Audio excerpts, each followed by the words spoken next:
په غربت او په فقر کې مبتلا وي او هغه عذابونه چې الله رب العزت په آخرت کې ورکوي هغه دا دی چې هغه باندې د الله قهر و غضب دی، د دې نه لوی عذاب بل نشته.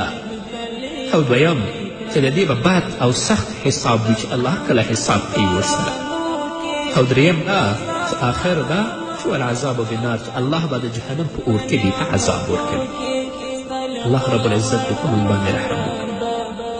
الله دې موږ ته د نیکو اعمالو توفیق راکړي. رسول الله په بل حدیث کې فرمایي شراب څکي او د شراب په څکلو کې دا مړ شي، د دنیا نه مردار شي، نو الله رب العزت به یې د غوطې په اوبو باندې یعنې هغه د غوطې اوبه به په دې باندې وڅښي چې د زناکارو ښځو نه به په جهنم کې را روان وي. چا چې په دنیا کې شراب څکلی دي او د شرابو په څکلو کې دا مړ شوی، الله به دا اوبه او دا زوی او دا وینې په دې باندې په آخرت کې ایستي. محمد رسول الله صلی الله علیه وسلم په بل حدیث کې فرمایي په دوزخ کې یوه کنده ده چې ماران پکې دي او هر مار د اوښ د څټ په شان غټ دی. دا به هغه کسان چې په دنیا کې مونځ پریښی وي په قصد باندې او چې کله یې وچیچي تر 80 کلو پورې به زهر د دې په بدن کې خوټیږي چې بل آخره غوښه به زیړه شي. او په دوزخ کې بله کنده ده چې د هغې نوم د جب الحزن او په دې کې داسې ماران او لړمان پراته دي چې هر لړم د کچرې په شان دی او هر لړم چې په حدیث کې راغلی په یو حدیث کې 7 او په بل کې 80 نیشونه لري او هر نیش د زهرو چینه ده.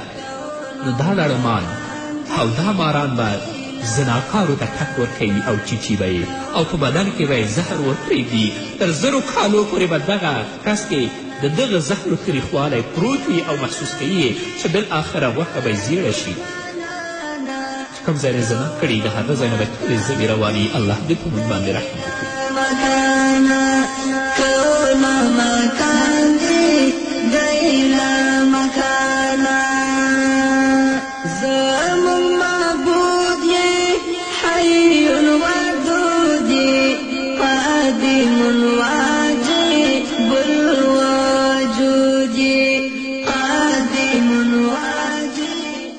الله رب العزت د زنا ډېر قباحت په خپل کلام کې فرمایلی.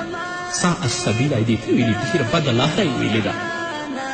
همدارنګه په بل روایت کې راغلي څوک چې واده شوې مېرمنې سره زنا وکړي په دواړو به په قبر کې د ټول امت نیم عذاب وي. اول که دا حدیث ضعیف هم دی او چې کله د قیامت ورځ شي الله رب العزت به یې میړه جنت ته د تللو امر وکړي. میړه ته به یې وایي چې ته جنت ته لاړ شه په داسې حال کې چې میړه یې ناخبره وي د دې نه چې زما ښځې زنا کړې ده. دې نه ناخبره وي الله به ورته وایي چې جنت ته لاړ شه. او که میړه یې پې خبر وي بیا هم چوپ پاتې وي الله به په هغه باندې جنت حرام کړي ځکه چې په بېغیرته انسان باندې جنت حرام دی، هغه به جهنم ته ځي. په آخرت کې به د الله په حضور کې ستا ټول اندام د الله په حضور کې شاهدي ورکوي. شونډې به د دوزخ په اور سوځي. چې زنا کړي د هغه ورانونه به د قیامت په ورځ خبرې کوي او شاهدي به ورباندې وایي چې موږ په حرامو کې استعمال شوي وو.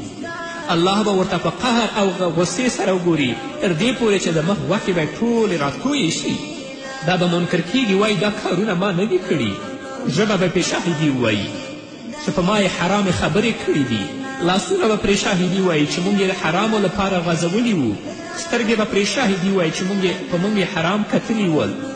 پښې به پرې شاهدي وایي چې په ما یې ناروا تګ کړی دی.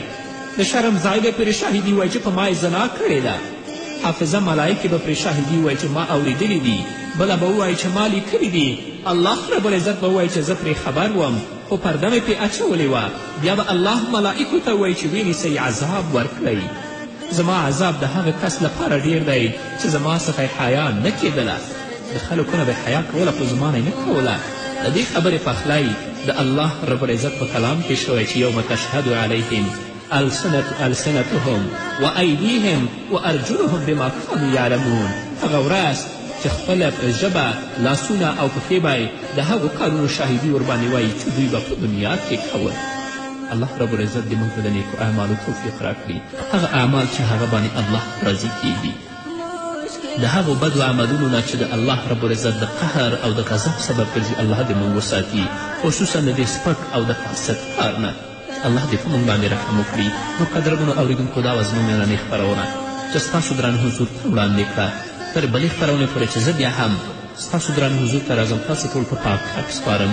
پاتې ژوند او پاتې ورځم نیکمرغه. الله مو مل شي.